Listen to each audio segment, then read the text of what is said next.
এবার পুলিশ অবধি কুসুমের এই সন্দেহটাকে সম্পূর্ণরূপে ভিত্তিহীন বলে তুড়ি মেরে উড়িয়ে দিল। হ্যাঁ বন্ধুরা, ভিডিওতে লাইক দিয়ে দেখতে থাকুন। যে মুহূর্তে কিনা আয়ুষ বলতে থাকে যে কুসুম তোমার কেন এটা মনে হচ্ছে যে আমরা যে দুটো লাশ দেখে এলাম সেটা কোনো মতেই দেবলীনা এবং মেঘার হতে পারে না, কি এমন তুমি প্রমাণ পেয়েছো বলো আমাকে। ঠিক সেই মুহূর্তে যখন কিনা জয়িতা বলতে থাকে যে তাহলে বরঞ্চ তুমি এই সমস্ত ভয়াবহ পরিস্থিতির বর্ণনাটা ইন্সপেক্টরের মুখ থেকে শুনে নাও কুসুম, আশা করি এর পরবর্তীতে তুমি আর আমার মেয়েদের মৃত্যু নিয়ে এরকম মিথ্যে গুজব রটানোর চেষ্টা করবে না। অন্যদিকে ইন্সপেক্টরের শরণাপন্ন হওয়া মাত্র ইন্সপেক্টর যখন বলতে থাকে যে দেখুন আমি সেই মুহূর্তে উপস্থিত ছিলাম না, কিন্তু আমি সেখানকার উপস্থিত লোকেদের মুখ থেকে যতটুকু শুনেছি, এলাকাবাসী থেকে, যে তারা আমাকে স্পষ্টরূপে জানিয়েছে যে ভয়াবহ ভাবে তাদের এই অ্যাক্সিডেন্টটা হয় সেখানে থেকে বেঁচে ওঠাটা সম্পূর্ণরূপে নেক্সট টু ইম্পসিবল। এবং তার পাশাপাশি দেবলীনা এবং মেঘা ওরা দুজনই আপ্রাণ চেষ্টা করেছে নিজেদেরকে বাঁচানোর জন্য, কিন্তু কোনো মতেই শেষ পর্যন্ত তারা পেরে ওঠেনি। এবং এক পর্যায়ে যখন কিনা আমাদের জিপটা বার্স্ট হয়ে যায় সেইখানেই সেই সময়ই ওদের মুখটা এরকম করে থেতলে যায় এবং জ্বলে ছারখার হয়ে যায়। এবং তার পরবর্তীতে আমি আশা করি না কোনোভাবে তাদের বেঁচে থাকা সম্ভব। এবং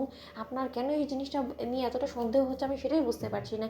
ঠিক সেই সময় যখন কিনা এক পর্যায়ে জয়িতা বলতে থাকে যে ইন্সপেক্টর কিন্তু এর সম্পূর্ণরূপে ইনভেস্টিগেট করে আমি চাই যে আমার দু মেয়েকে হারানোর পেছনে যে বা যারা দায়ী তাদের সম্পূর্ণরূপে সুষ্ঠু বিচার হোক, এবং তার জন্য আমি ইন্দ্রাণী গাঙ্গুলির বিরুদ্ধে এবং তার দু ছেলের বিরুদ্ধে আমি কেস ফাইল করতে চাই। অন্যদিকে যখন কিনা জয়িতা বলতে থাকে যে আমার মেয়েদের স্বপ্ন ছিল এই গাঙ্গুলির বাড়িটাকে হাতে মুঠোয় করা, এবং ওদের স্বপ্ন পূরণ করতেই আমার দু মেয়ের লাশ এবার ও বাড়িতে যাবে, ওদের লাশকে শেষ শ্রদ্ধা জানানোর জন্য গাঙ্গুলি হাউসেই আমি যাব।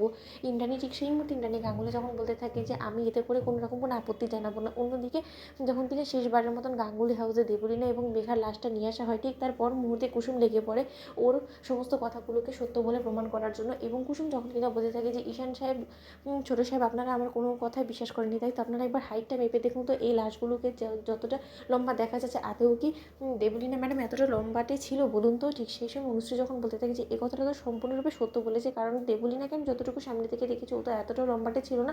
অন্যদিকে যখন কিনা মেঘার হাতে হঠাৎ করে ট্যাটু দেখা যায় এবং যে লাশটাকে মেঘা বলে চালিয়ে দেওয়া হচ্ছে সেই লাশের মধ্যে হঠাৎ করেই কোনো রকম কোনো ট্যাটু দেখতে না পেরে যখন কিনা ঈশান বলতে থাকে যে সত্যিই তো মেঘার হাতে তো একটা ট্যাটু ছিল এবং এই লাশের হাতে তো কোনো রকম কোনো ট্যাটু নেই, তাহলে কি আমাদের চোখে ধুলো দেওয়ার জন্য এই সমস্ত কিছু নোংরা চক্রান্ত করছে এবং মিথ্যে গুঞ্জন রটিয়ে রীতিমতো ওরা আড়ালে থাকার চেষ্টা করছে। যদি এটাই হয়ে থাকে তাহলে আমাদেরকে এক্ষুনি ইন্সপেক্টরকে জানাতে হবে জাদুঘর। অন্যদিকে কুসুম যখন বলতে থাকে যে কোনো লাভ নেই, কারণ আমি একবার বলেছি বিদায় ওরা আমাকে দড়ি মেরে উড়িয়ে দিয়েছে এবং আমি কোনো মতেই মনে করি না যে ওনাদেরকে বলে কোনো রকম কোনো কাজ হবে। তার থেকে বরঞ্চ এই লাশগুলোর শেষকৃত্য সম্পন্ন হওয়া পর্যন্ত আমরা রয়েছি এবং দেখি আমরা যে পরবর্তী পদক্ষেপ ওরা ঠিক কী নেয়, এবং সেটার উপরে বেস করে আমাদেরকে আগামী পথে রীতিমতো পদক্ষেপ নিতে হবে। কারণ এখন জয়িতা ম্যাডাম আমাদের উপরে কোনো না কোনো বার তো অবশ্যই করবে। তো বন্ধুরা লাইক কমেন্ট শেয়ার করে সাবস্ক্রাইব করতে ভুলো না।